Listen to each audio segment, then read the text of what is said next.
सूतल मैया के जगाई कैसे सखी हो, औशानी मैया के जगाई कैसे, बिना दरस किए घर आ जाई कैसे।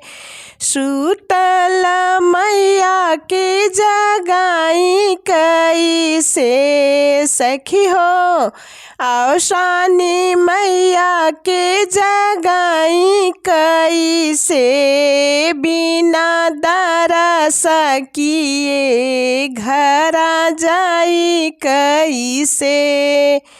हमरे मैया जी के टीका सोहे, हमरे मैया जी के टीका सोहे, मैया के सिंदूरा लगाई कैसे सखी हो, मैया के सिंदूरा लगाई कैसे, बिना दरस किए घर आ जाई कैसे।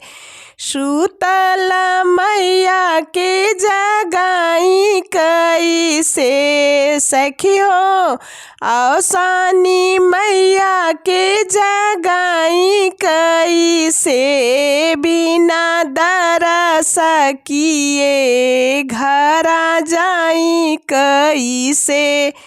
हमरे मैया जी के बिंदिया सोहे, हमरे मैया जी के बिंदिया सोहे, मैया के काजल लगाई कैसे सखी हो, मैया के काजल लगाई कैसे, बिना दरस किए घर आ जाई कैसे।